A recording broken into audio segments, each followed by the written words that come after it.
Well, just excited, first of all, for our basketball programs.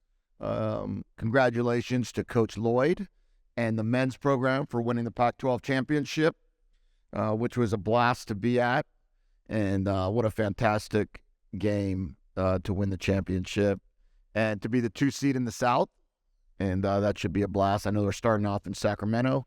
Looking forward to watching those games. Congratulations to Coach Barnes. I know that she's heading out to the East Coast, I think, as a 7th seed. So congratulations to her and her program for getting into the tournament as well. So a lot of great things happening in and around the University of Arizona. A big softball win, too, while winning the series against the team up north. So that was pretty cool as well. We're excited about getting started for spring ball. It feels like it's been a long time since we've been on the practice field. Way too long. Hopefully we'll never have to go this long again. Getting done November 25th and not having a bowl game makes it for a long off season. But we are very excited about getting started with our guys and back on the field tomorrow. Should be kicking off practice around 3:30. Have a good few hour practice Tuesday, Thursday, and Saturday the next 5 weeks. All be open to the public. April 15th will be the spring game, looking to break the attendance record, which we set last year, which broke the attendance record, which we set the year before. So we are trying to get up to that 15,000 mark. 15,000 is the goal for this year's spring game. We'll be at 3:30 on April 15th, not at 12 o'clock. So we have pushed it back a little bit later in the afternoon. And we're hopeful that we can even have a bigger crowd. But for our practices, moving forward, we'll be in no pads the first 2 days, and then we'll be in full pads starting on Saturday. Saturday's practice will be a full padded practice. We expect everybody that can participate to participate. The only guys that I don't think will be participating right off the bat would be Anthony Solomon, Jordan Morgan, Isaiah Johnson, and Arian Parrish. Those 4 have had surgeries that would not enable them to practice. Other than that, really fired up about getting started, fired up with our freshmen, and excited to take any questions that you guys might have. Is there a theme for spring ball this year? Yeah, I would say, we're talked a lot about what year 3 means. And we've decided that as we're talking through from it's personal to making it personal to winning is personal. And our philosophy has been, how are we going to take that mentality of all of the work that we've invested and then turn it into wins on and off the field. And that's kind of where we're at. We certainly feel as if we're at a good spot football-wise. We need to be smart. We need to be tough. We need to be disciplined. And we need to get better on defense and on special teams and continue to improve on offense. And that's what we're going to do. You had mentioned when we spoke a week or so ago about the offensive line, some of the position battle, maybe for right tackle and things to that effect. What other key position battles would you be looking at most on the offensive side? The Z receiver. The outside receiver to the tight end side has become vacated. So with that position available, I would expect a really good we're going to move Jacob Cowling over there initially to see what that looks like and have Kevin Green start in the slot for the first day and then bounce around a little bit more, move Jacob back inside and watch Malachi Riley and Chris Hunter, A.J. Jones. We have a really Jackson Holman's going to compete for the outside receiver as well as for the slot. So we have a really good group of young receivers, but none of them have had much playing time. So that one spot, and then the right tackle spot, we'll start with Joe Bourgeon. So we'll start at right tackle, but again, just like we just mentioned, we'll be a really kind of bouncing guys in and out, especially with Jordan Morgan not participating in spring ball. But offensively, those are the real 2 competition. The rest of it, kind of, we know where we're at, and now it'll be interesting to see how some of the younger guys can develop. fair to say that pretty much every spot is open? Yeah, I would expect it to be nonstop competition on the defensive side to determine what that starting lineup will look like. I would expect, when you guys are able to be back out at the practices, or when you're out at the practices, you'll see numerous rotations of who's starting at the defensive line with the first group, who's starting at linebacker. What's that look like? I think our secondary, our safety position will have great competition there with Isaiah Taylor and Dalton Johnson, with DJ Warnell, with Gunnar Maldonado. We're moving back to safety. He was playing nickel for us. Trayden Stukes is going to play nickel for us to start the spring. But again, that'll be a competition. And then so many other names that, from Gavin Hunter to Genesis Smith, and really see what all these look like. So I think the competition is real. I think there'll be a lot of it on defense and on special teams. And a lot of what will determine their success on defense and where they play will determine how well, or will be determined by how well they play special teams. So we're making a huge point of emphasis. Jordan Morgan still needs to come back. You still have Raymond Polito, so it comes later. So how do you just view both tackling spots in spring ball right now? How do you evaluate? Yeah, so we have 3 tackles coming in June with Tylen Gonzalez, with Raymond Polito, and with Elijah Payne. So you have those 3. And then you've got Jacob Reese, who's now finished his first year here, who's a tackle. Joe Borjan, who's a tackle. So you've got 5 tackles there. Then you've got Big Jonah, who we're considering moving out there and giving some tackle reps that would, get us to 6, and then Sam Lange coming back, which gets us to 7. So I think we have a pretty good, deep set of tackles, or group of tackles, and we'll have to be rotating those guys in and out to really see what the best combination is of guard and tackle there. But we're going to use this springtime to be able to see really what that looks like and then make our decision. Expectations going into spring change compared to the last few years you've been in? They're much higher expectations, and there's a much higher standard of performance because of the fact that these guys know what we expect now. They know who we are. They know the first year we were just getting to know each other. We just met each other. We were coming off of COVID meetings where you can barely even be in the same room. That January and February, we were meeting in the Davis Center, 6 feet apart with a big projector.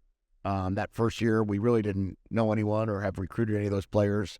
The second year, we were relying upon so many new players, especially so many new freshmen, that, spring ball we'll see what it's going to look like when we got out there. We didn't know what Jaden was going to look like. We didn't know what Jacob Cowling was going to look like. We didn't know what T-Mac was going to look like. We had all these ideas. And then once we saw the year play out, then we kind of saw what type of team we could be.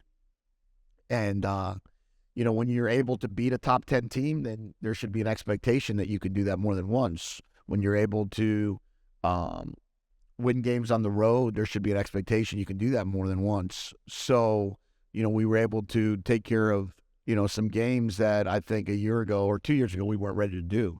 Now our expectation is let's go out there and let's see how many we can win. Let's see how good we can play. Let's see how good we can be. And then most importantly, let's see how physical we can be. And we're going to have a really physical spring. As hands-on as you are on offense, and maybe the opposite on the defensive side, is it going to be difficult for you to stand back and be like, all right, Johnny, I want you to do what I did on offense last year with the change and all the additions? This is what you're doing. Maybe not to the same extent, but that I'm leaving this to you. Yeah, and I'm trying to be more available to Johnny. I'm trying to spend a little bit more time with those guys, and just being a sounding board, being somebody that can, work together on some things. I tried to take care of scripting way ahead of time, so I had more availability. We're going to do things more collectively this spring, watch some more film as a group, offensively and defensive staffs together.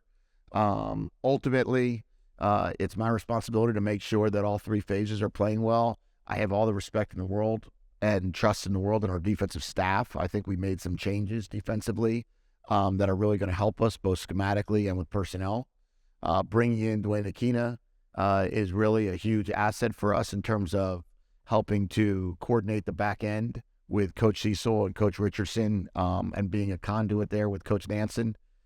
So I think as a collective group of three, those guys are going to be really important to our success. And then Coach Kafusi is going to take on a larger role as well up front. So, I think it's going to take everybody to get to where we want to be on defense. And, sometimes it can take one player on offense and you get a good quarterback in here and you can make big jumps quickly. Defensively, they got to play together, all 11 of them. And I'm really excited to see what they're going to do. On the newcomers to your staff? Yeah. Other than Coach Aquina? Yeah, so we brought in, we have a bunch of newcomers to our staff. I wish I had them in front of me so I don't forget anybody, but made some changes. Obviously, to start with, Matt Hayes went over to the McHale, as we all know, and he's, the chief financial officer of the athletic department now, and senior associate athletic director, or whatever. I think that's what the title is. So he's over there. So we brought in Andrew Sims and Austin Herndick to work with me and to work with our football operations. So Andrew's our director of football operations. Austin will work more directly with me. And then Lauren Vassar remained. And then when you look at, we brought some, Coach Aquina came in. I would say he would be the next guy that came in and to join us. Coach Richardson came after that. We've talked about both of those guys. On the recruiting side of it, we just hired Armand Hawkins from Colorado, played at University of Idaho, enormous ties in Southern California. His, brother coaches 7-on-7 teams, and he's been very connected in the LA area. He recruited T-Mac to USC. He recruited Ephesians Price-Sock. He recruited Kevin Green to USC. Has very strong relationships with those players. He's now with us. We're really excited about his role. He'll be assistant director of recruiting, along with also a defensive assistant analyst. We promoted Josh Amora to the director of recruiting, working under Matt Doherty, obviously, who's a director of personnel for us. So we've made those changes. We just brought in a new team reporter, Mackenzie, was joining us today. I think she's coming from Clemson. Auburn. She's coming from Auburn, that's right. A different tiger, same color orange, I think. But so she's coming from Auburn. So we've had a lot of changes in the staffing of the program. We brought in a new equipment manager, brought in a new nutritionist. So pretty excited about the new that have joined us. And I think we've gotten better in all those areas now. And I'm really thinking that we can take this program to the next level. And I always say I appreciate Dave Hickey for allowing us to do it. If you're going to play programs like we play, and you're going to compete with programs like we compete with, then you need to invest in your football program, and you need to invest in your NIL program, and you need to invest in your player performance to be able to have Tio and Kevin and Miranda working on a day-to-day, and Dr. Webb.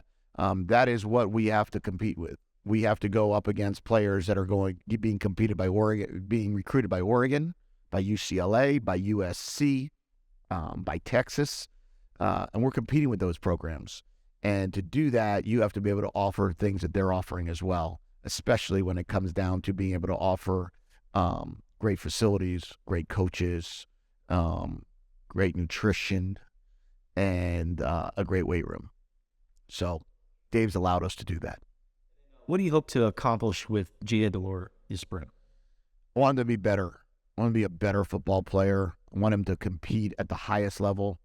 I want him to be talked about nationally in the same way that the other 6 quarterbacks in the Pac-12 are being talked about right now. I think we finished 6th in the country passing, yet there's 6 quarterbacks in the Pac-12 that are being talked about more than Jaden. Math doesn't add up to me, but it's okay. I would say that we need to turn the ball over less. We need to throw more touchdowns. We need to not fumble the ball. And if he does those things, he'll be talked about with everybody. Because if you do those things, you're going to win more. And if you win more, That's all anybody cares about when it comes to the national conversations. So we're really excited about watching Jaden's growth. I think he should take an enormous step. As I've said in the past, Dorian was in his 5th year last year. Caleb was with Lincoln Riley at Oklahoma and then went to with Lincoln Riley to USC. Michael Penix was with Kalen DeBoer at Indiana and then went to Washington. Cam Rising was going into his 2nd or 3rd year at Utah. These guys were all in their 2nd and 3rd years together. This was our first. We had one spring and one fall coming off of a pretty bad year the year before and the year before and the year before that. So we had to build a lot of things up together. Now I feel like we're in a place that we can now take this program and take this team and build it to even be better and let Jaden really, really blossom. And that's what I'm looking to see. Thank you.